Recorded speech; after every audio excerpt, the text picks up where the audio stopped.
나흘 앞두고 문재인 대통령은 공식 일정 없이 청와대에 머물며 정상회담 준비에 매진했습니다. 강경화 외교부 장관은 한미연합사를 방문해 한미 동맹의 중요성을 강조했습니다. 6.25 전쟁 발발 67주년을 맞아 이낙연 국무총리가 북한에 대해 한반도 비핵화의 길로 나오라고 촉구했습니다. 북한은 핵 억제력은 협상물이 아니라고 밝혔습니다. 지난 3월 인천에서 8살 초등학생을 살해한 10대 소녀가 재판에서 공범의 지시였다고 기존 진술을 번복했습니다. 검찰은 공범인 또 다른 10대에게 살인 교사 혐의 적용을 검토하고 있습니다. 파키스탄에서 유조차가 전복돼 불이 붙으면서 140여 명이 숨졌습니다. 위험 경고를 무시하고 흘러나온 기름을 챙기기 위해 몰려든 주민들이 변을 당했습니다. 알레르기가 있다며 새우를 빼달라는 손님의 요청을 무시한 중국 음식점 주인에게 6,700만 원을 배상하라는 판결이 나왔습니다. 통역사로 일하던 이 손님은 이 짜장면을 먹고 일상적인 대화가 안 될 만큼 목소리가 작아졌습니다.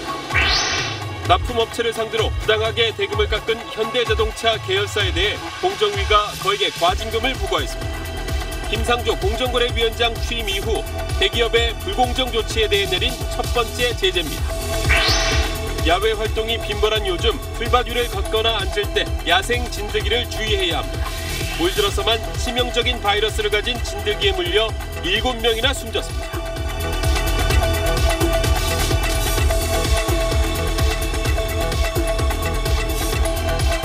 수소, 우주의 75%. 그 무한한 수소로 자동차를 달리게 하다. 현대자동차.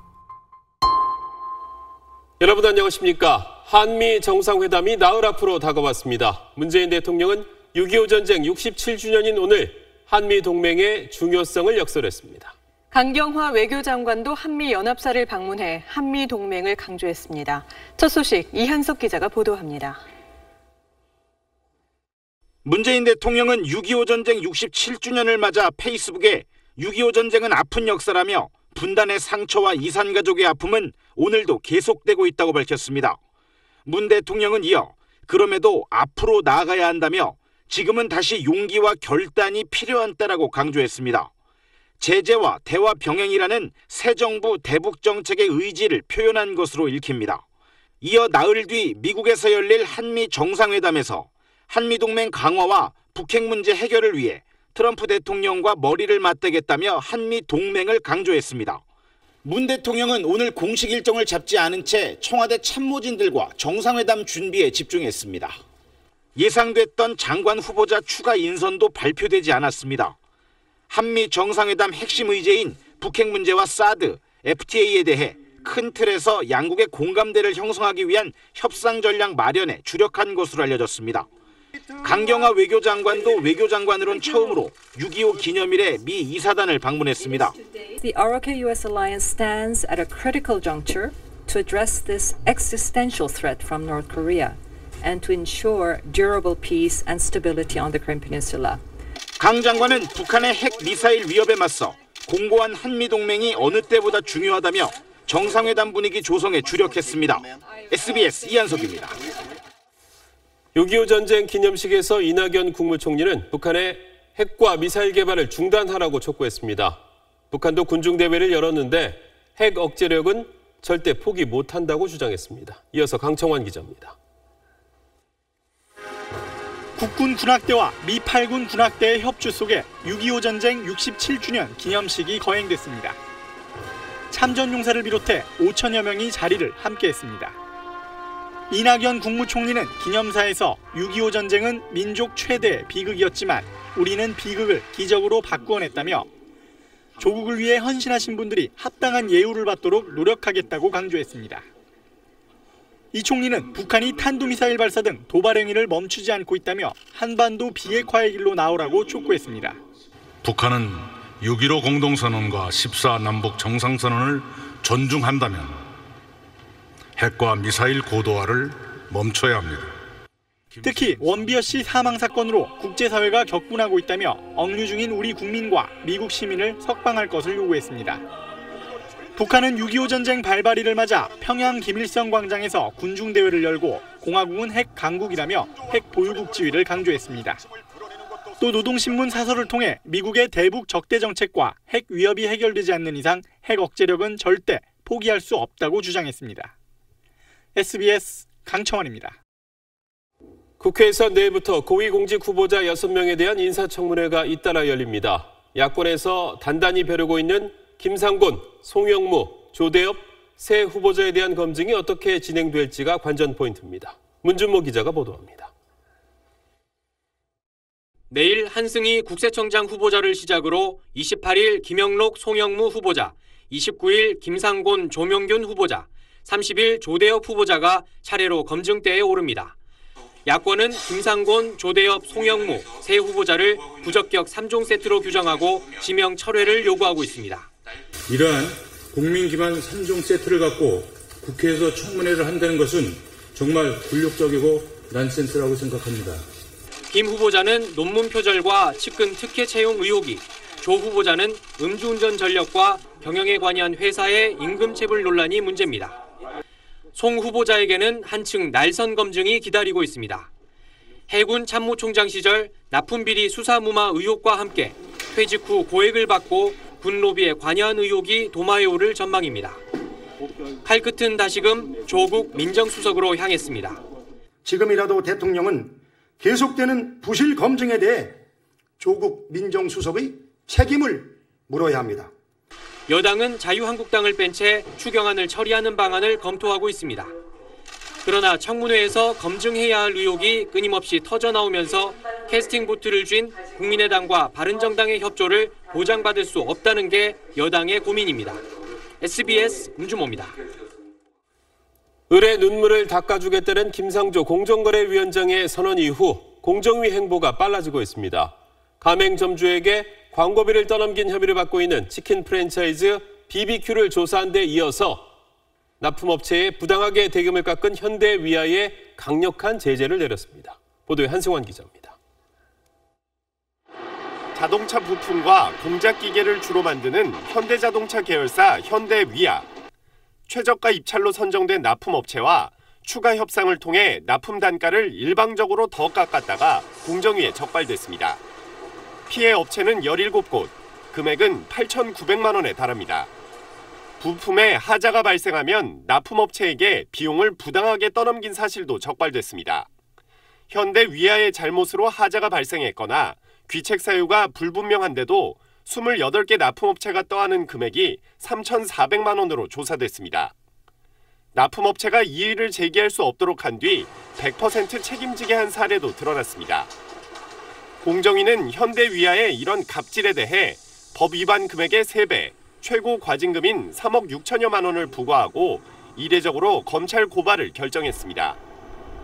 영세 사업자에 대한 대기업의 불공정 거래 행위에 대해 상대적으로 더 무거운 처분을 내린 것이라는 분석입니다. 납품업자의 영업이익을 빼앗았다는 점에서 법 위반 행위가 중하고 영세 사업자의 경영 여건을 악화시킬 우려가 크다는 점을 고려하여 엄중 제재하게 되었습니다. 이번 제재를 통해 갑의 횡포에 대한 공정위의 강력한 개혁 의지가 재확인됐다는 평가입니다. SBS 한승환입니다. 지난 3월 인천에서 8살 초등학생을 살해한 10대 소녀가 재판에서 공범의 지시였다고 기존 진술을 번복했습니다. 검찰은 공범인 또 다른 10대에게 살인교사죄를 적용할지 검토하고 있습니다. 김혜민 기자입니다. 여자 초등학생을 납치해 잔혹하게 살해한 혐의로 기소된 A양은 모든 범죄 사실을 인정했습니다. 하지만 범행 전 SNS 메시지를 주고받고 피해 아동의 신체 일부분을 건넨 B양과의 범죄 연관성은 인정하지 않았습니다. 경찰 수사 당시 B양이 SNS 메시지로 A양에게 자신이 수사선상에 오를 일이 없는지 묻자 A양은 장담은 못하겠지만 없도록 하겠다고 답하기도 했습니다. 그런데 23일 재판에서 A양은 새로운 진술을 내놨습니다. B양의 재판에서 증인으로 출석해 B양이 전화로 20차례 이상 살인을 지시했다고 주장했습니다. 단독 범행이었다는 그동안의 진술을 뒤바꾼 겁니다. A양은 피해 아동과 부모님의 억울함을 풀기 위해 사실을 밝히는 게 중요하다고 생각했다고 말했습니다. 검찰은 사건 기록과 증거 자료를 다시 검토하는 등 A양의 진술에 신빙성이 있는지 등을 확인하고 있습니다. 검찰은 A양의 진술이 사실로 확인되면 B양에게 살인교사죄를 적용할 수 있다고 보고 있습니다. 현행법상 살인교사죄는 살인을 저지른 사람과 동일한 형량으로 처벌받습니다. 하지만 A양은 소년법 등 적용을 받아 최대 형량이 20년인 반면 B양은 소년법이 적용되는 나이를 넘었기 때문에 사형이나 무기징역도 가능합니다. B양에 대한 마지막 공판은 다음 달 6일 열릴 예정입니다. SBS 김혜민입니다. 경남 창원의 한 공장에서 2시간 사이로 잇따라 감전 사고가 벌어져서 한 명이 숨지고 한 명이 크게 다쳤습니다. 사건 사고 소식 안상우 기자입니다. 오늘 오전 11시 10분쯤 창원의 한 공장에서 47살 유모 씨가 감전 사고를 당해 숨졌습니다. 이에 앞서 오전 9시쯤 부품 교체 작업을 하던 하청업체 근로자 41살 진모 씨가 감전 사고로 3도 화상을 입는 중상을 당했습니다. 경찰 조사에서 숨진 유 씨는 이 공장의 전기 담당 직원으로 앞서 일어난 감전 사고의 원인을 파악하러 변전실에 들어갔다가 변을 당한 것으로 확인됐습니다. 경찰은 공장 관계자를 상대로 안전 규정을 제대로 준수했는지 등을 조사할 방침입니다. 어젯밤 11시쯤 서울 양천구의 한 아파트 단지의 수도관이 파손돼 일대가 물바다가 되는 소동이 벌어졌습니다. 지하 저수조에서 1000톤 가까이 되는 물이 넘치면서 급수 펌프도 고장이나 2200여 세대가 밤새 제대로 물을 공급받지 못하는 불편을 겪었습니다. 단수는 12시간 동안 이어져 오늘 오전 11시쯤 급수가 재개됐습니다. 오늘 새벽 외곽순환도로 청계터널 근처에서 27살 배모 씨가 몰던 승용차가 1톤 화물 차량을 추돌했습니다. 사고 당시 배 씨는 혈중 알코올 농도가 면허 취소 수준인 0.141%로 만취 상태였습니다. 다행히 인명피해는 없었지만 승용차에 불이나 소방서 추산 500만 원 정도의 재산 피해가 났습니다. SBS 안상우입니다.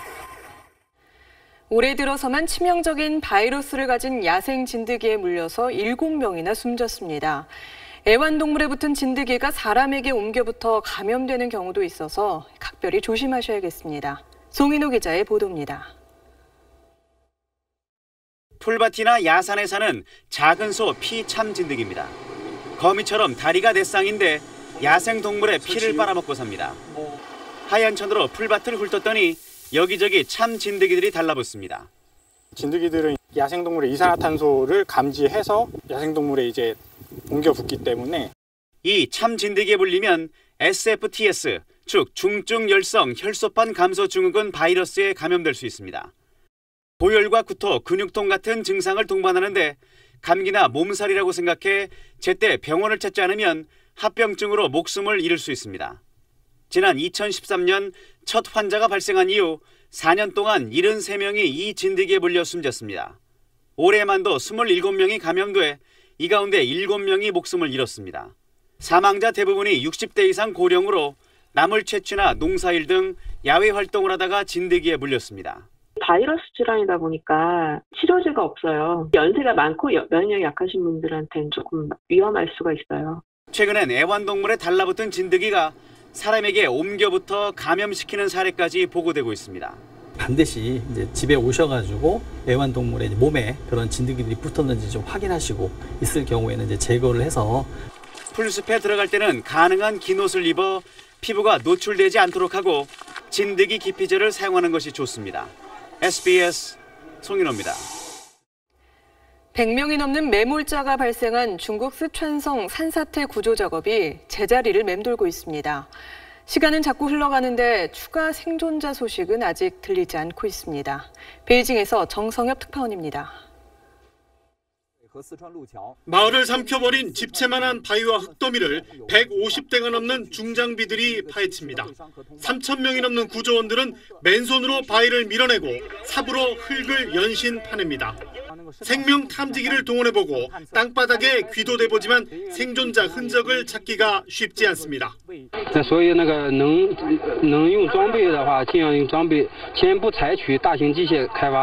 산사태가 만들어낸 거센 계곡물 때문에 상당수 지역은 밧줄이 없으면 접근조차 어려운 상태입니다.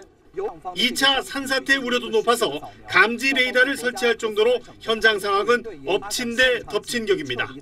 어제 구조된 일가족 3명 외엔 추가 생존자는 아직 발견되지 않고 있습니다. 看它引发次生灾害，搜救中也不能大面积的深度挖掘。 관영 CCTV는 현재까지 사망자 10명이 확인됐고 실종자는 93명이라고 밝혔습니다.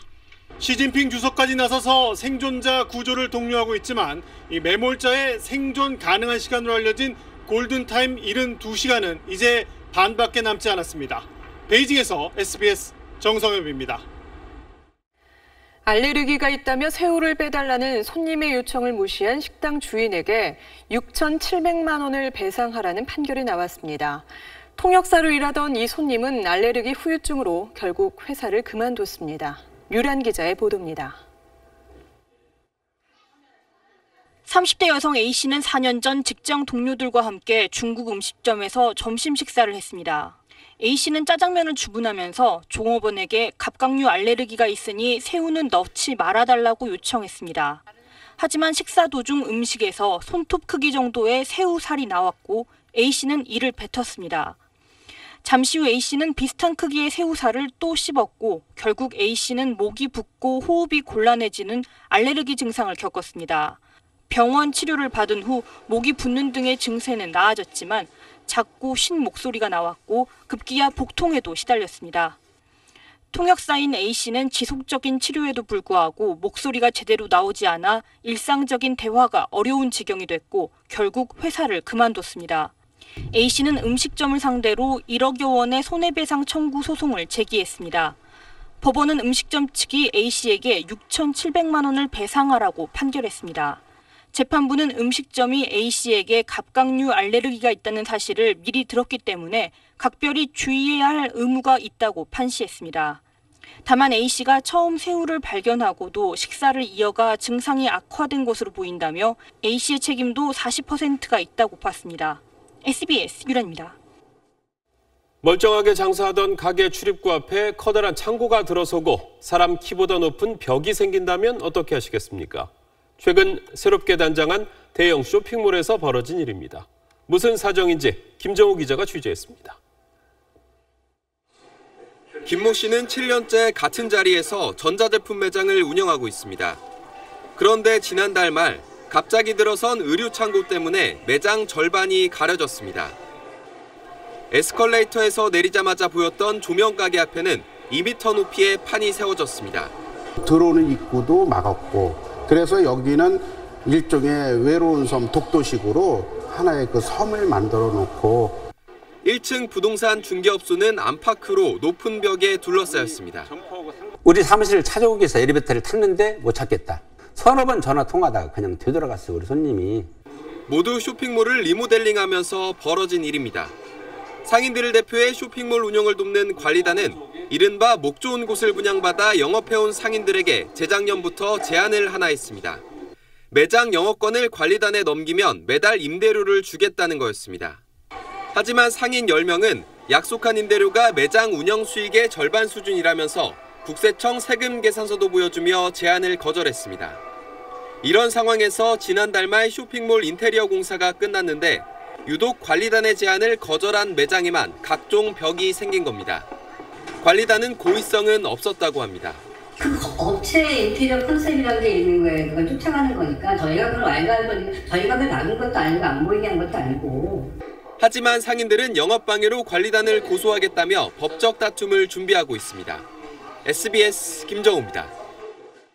가뭄과 무더위 속에 강원 산지에선 밤나무산 누에나방이 빠르게 번지고 있습니다. 애벌레들이 밤나무 잎을 모조리 먹어치워서 피해가 아주 큽니다. 조재근 기자가 현장 취재했습니다. 한창 푸르러야 할 굵은 밤나무들이 잎을 잃고 앙상하게 가지만 남았습니다. 잔가지가 드러난 곳마다 어른 손가락만한 애벌레들이 매달려 있습니다. 줄기와 주변 나무에도 잔뜩 붙어 있습니다. 밤나무 산누에나방 애벌레입니다. 거의 다 자란 애벌레는 몸 길이가 10cm에 가까울 만큼 큰 편입니다. 주로 밤나무와 가래나무를 갉아먹습니다. 애벌레 떼가 휩쓸고 간 밤나무는 잎이 모두 사라져 정상인 밤나무와 비교하면 확연하게 차이가 납니다. 집 주변에 애벌레는 주변 민가까지 기어옵니다. 애벌레 배설물까지 잔뜩 쌓여 있습니다. 전쟁이 맨날 아침 먹고 나오면 이거 하루 종일 이 잡는 게 전쟁이야 지금. 많이 불편하고 좀 징그러우셨을 텐데요. 아유, 그럼 할머니들 뭐 놀러 오셨다면 그냥 가는 거야. 뭐 자꾸 징그럽고 그러니까. 밤나무 산누의 나방은 번데기를 거쳐 8, 9월이면 성충이 되는데 날개를 펴면 최대 12cm 크기에 달합니다. 3년 전부터 강원 지역에 급속히 퍼지기 시작해 올해는 벌써 198헥타르에서 피해가 발생했습니다. 봄에 비가 안 오다 보니까 전부 다 부화율이 높아지고 그다음에 비가 또 안 오다 보니까 이 생존율이 높아져가지고 계속된 무더위와 가뭄이 병충해 피해로 이어지고 있습니다. SBS 조재근입니다. 혼자 밥 먹는 1인 가구, 이른바 혼밥 쪽을 겨냥한 유통업계 경쟁이 치열합니다. 대파는 반개, 와인은 반병씩 포장돼 있고 수박은 12조각으로 잘라서 팔고 있습니다. 이 소식은 곽상은 기자가 전해드립니다. 혼자 사는 30대 미혼 직장인 이문기 씨는 일주일에 서너 번은 1인용으로 포장된 가정간편식으로 저녁을 먹습니다. 요즘에는 뭐 한식, 중식 이런 식으로 맛이 다양해져서 자주 찾고 있습니다. 이것저것 식재료를 사 요리를 해먹다가 남기는 경우가 많았기 때문입니다. 부모님이 해먹으라고 사다 놓으시긴 했는데 보통 다 버려지고 있습니다. 1인 가구 증가와 함께 가정간편식 시장은 빠른 성장세를 보이고 있습니다. 포장도 3, 4인분 대신 요즘엔 1, 2인분이 대세입니다. 수박은 반통도 반의 반통도 아닌 12조각으로 잘라 팔고 대파 반개, 고추 2개, 고등어 1토막, 갈치 2토막, 고기는 100g 안팎으로 포장돼 있습니다. 모두 한 사람의 단 한 끼 식사를 겨냥한 것들입니다. 1인 가구가 증가함에 따라 파 한 단, 무 한 개, 생선 한 마리도 많다고도 하십니다. 성장세가 주춤한 와인 시장에서도 혼술족을 위한 반병 크기의 와인만은 나홀로 인기입니다. 이에 맞춰 1인분씩 포장된 조리용 술안주도 다양하게 출시되고 있습니다. 1인 가구 소비 지출 규모는 2010년 60조 원에서 2020년엔 120조 원으로 2배로 늘어날 전망입니다. 이에 발맞춰 먹거리 시장도 더 적은 양으로 더 편하게 먹을 수 있게 변신 중입니다. SBS 곽상은입니다. 미국 유통시장이 급변하고 있습니다. 세계적인 온라인 공룡 아마존이 최근 미국 전역에 판매망이 있는 식품체인 홀푸드를 인수했습니다. 막강한 자본력으로 의류, 전자제품 같은 공산품은 물론이고 이젠 신선식품까지 거의 모든 상품 시장을 장악해가고 있습니다. 온라인 판매의 한계를 넘겠다면서 일단 입어본 뒤에 옷을 사는 새로운 판매 전략까지 선보이고 있습니다. 뉴욕 최대식 특파원입니다. 온라인으로 사진 속 모델의 옷맵시는 볼 수 있지만 직접 입어볼 수는 없습니다. 소비자들이 옷을 살 때 오프라인 매장을 찾는 가장 큰 이유입니다. You don't really know how it feels, even though you look at the details and stuff like that, and you don't really know how it really fits unless you try it on. 이런 불만을 겨냥해 온라인 공룡 아마존이 입어보고 옷을 사는 방식을 도입했습니다. 세계에서 15개, 의류 등을 배송받아 마음에 드는 것만 남기고 나머지는 함께 온 반송용 상자에 넣어 무료로 반품할 수 있습니다. 막대한 자금력을 바탕으로 반품 비용을 대신 부담하는 겁니다. 아마존은 열흘 전엔 미국 최대 유기농 식료품 업체를 인수해 식품 사업에도 본격적으로 뛰어들었습니다. Of the market share and Amazon had a fraction. And now overnight by combining with Whole Foods, they're suddenly one of the top 10. 아마존이 새로운 의류 판매 시스템을 도입하고 식품업까지 뛰어들면서 백화점과 패션 업체, 식료품 업체 주가는 줄줄이 내려앉았습니다. They're going to do everything they can to innovate to drive further share in apparel and grocery, some of the biggest retail categories in the U.S. to drive. 자본과 혁신을 무기로 문어발식 확장을 거듭하고 있는 아마존이 머지않아 모든 기업의 경쟁 상대가 될 것이라는 예상이 많습니다. 뉴욕에서 SBS 최대식입니다.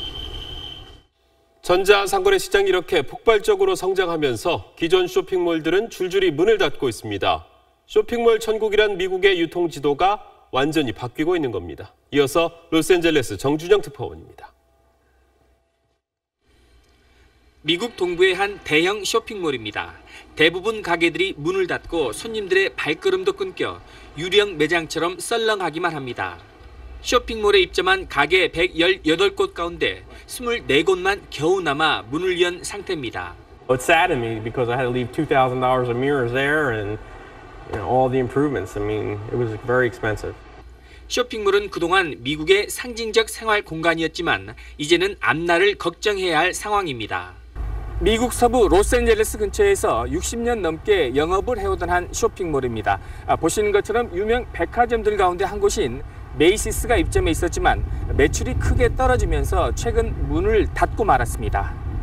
4만 개가 넘는 쇼핑몰 가운데 5년 안에 많게는 30% 정도가 문을 닫을 것이라는 전망도 나온 상태입니다. 전통 쇼핑몰의 쇠락은 아마존으로 상징되는 인터넷 전자상거래의 폭발적 성장 때문입니다. Especially with clothes, I think my friends and me personally, like we want to try our clothes on first before we buy it. And then when I go home, I can just buy it easier online. 월마트와 코스트코 같은 대형 유통업체들은 위기감 속에 온라인 매출을 늘리기 위해 수조 원씩을 투입해 배달 시스템을 구축한 상태입니다. 물건만 사고 팔 게 아니라 달라진 소비 습관에 맞춰 소비자들의 발길을 돌릴 새로운 서비스를 제공하지 못할 경우 쇼핑몰의 몰락은 더욱 빨라질 것이라는 전망입니다. 로스앤젤레스에서 SBS 정준영입니다. 긴 점박이 올빼미는 개체수가 아주 적은 멸종 위기종입니다. 그런데 이번에 깊은 산속에 사람이 설치한 인공 둥지에서 새끼가 자라는 모습이 카메라에 처음으로 잡혔습니다.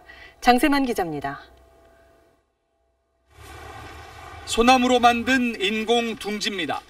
어린 새끼들이 어미새를 기다리며 꼼지락거립니다.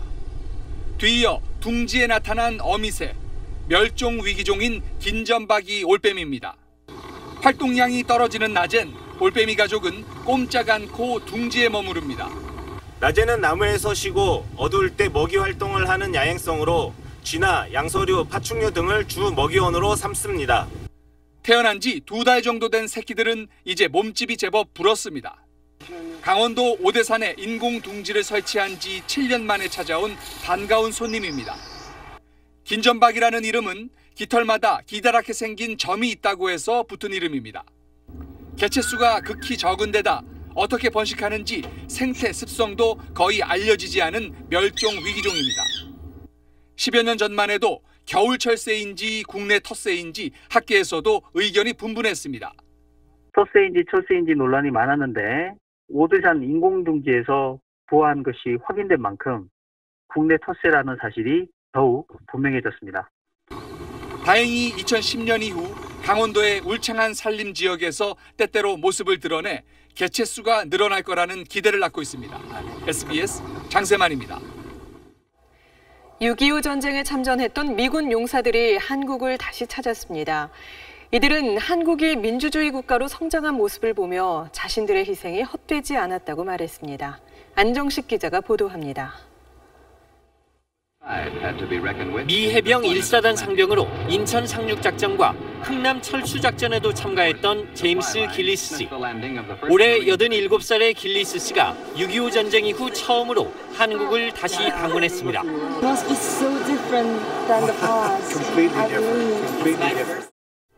문재인 대통령이 참석한 참전 유공자 유로연에서 길리스 씨는 자신이 참가했던 흥남 철수 덕분에 오늘의 문 대통령이 있을 수 있었음을 알게 됐다고 말합니다. We learned that one of them was President Moon's grandmother. And if she hadn't come out with us, there would be no President Moon. 많은 희생이 있었지만 한국이 민주주의 국가로 성장한 데 대해 보람을 느낀다고 밝혔습니다. But we did stop the aggression, and South Korea now stands alone as a free republic. The sacrifices we made were not in vain. 참전 용사들은 67년 전이나 지금이나 한미 동맹의 중요성은 변하지 않았다고 강조했습니다. Regarding the Koreans, I feel they're my friend. Together we will persevere, can win, and I think it's a winning combination. SBS 안정식입니다. 전북 익산의 백제 왕궁터 발굴 작업이 28년째 계속되고 있습니다. 대나무 칼로 흙을 파고 세밀하게 붓질을 하며 옛 왕궁을 되살리고 있는데요. 권혜리 기자가 발굴 현장을 다녀왔습니다.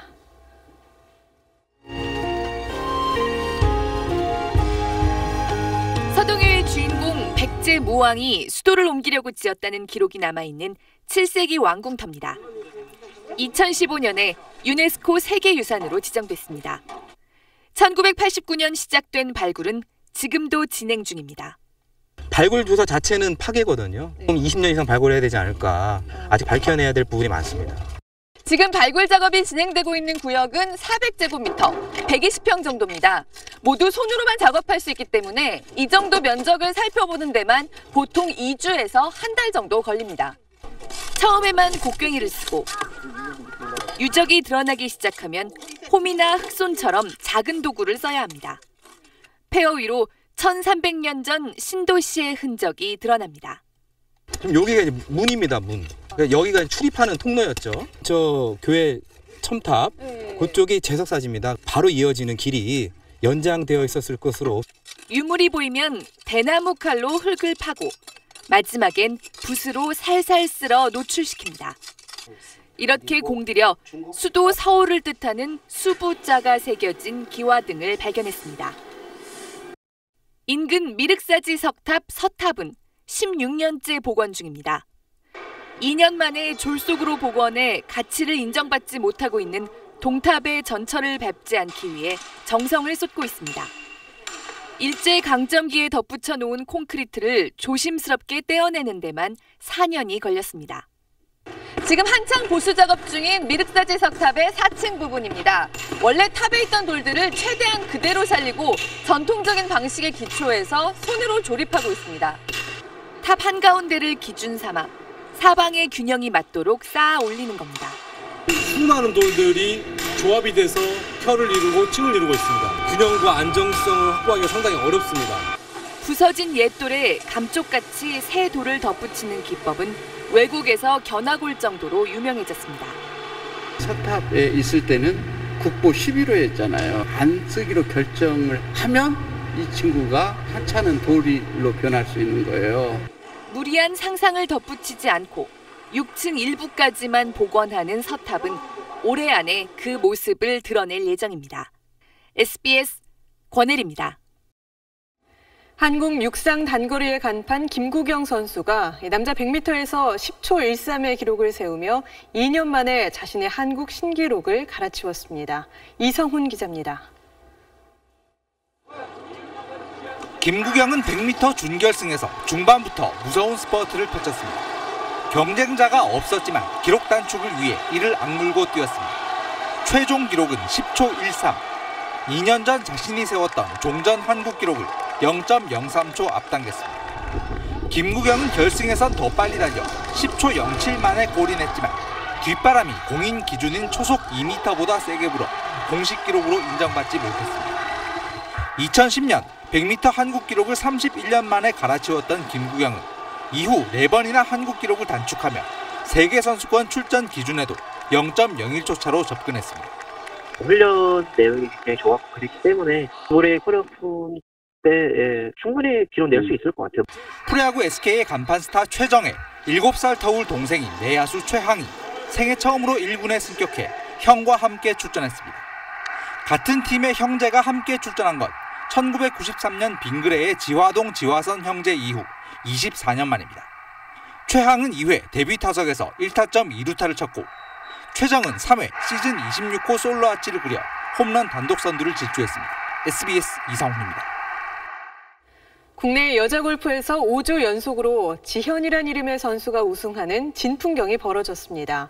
이지현, 김지현 선수에 이어서 이번엔 오지현 선수가 정상에 올랐습니다. 김영성 기자입니다.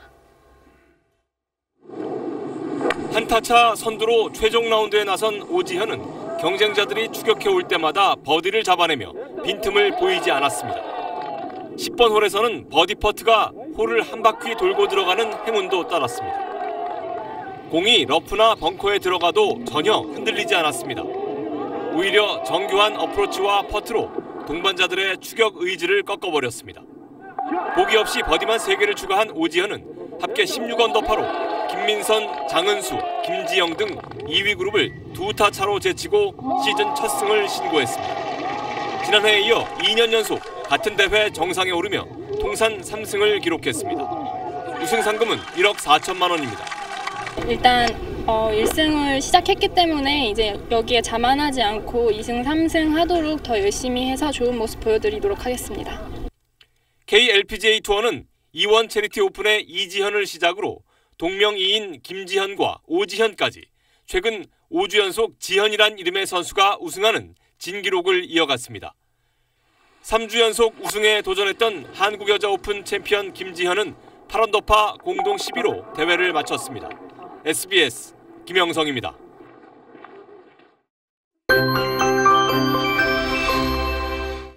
오늘 곳곳으로 하늘 표정이 달랐습니다. 강한 비가 쏟아지는 곳이 있었는가 하면 종이 흐리기만 한 곳도 해가 난 곳도 있었는데요. 내일 저녁까지도 산발적으로 비가 이어지겠습니다. 그 사이 예상되는 비의 양은 수도권과 강원 영서, 충남과 호남 지방 10에서 40mm, 그 밖의 지방 5에서 30mm가량으로 지역 간의 강우량 차이가 크겠고요. 또 벼락이 치고 돌풍도 불겠습니다. 한편 제주도는 내일 낮에 가끔 장맛비가 내리겠습니다.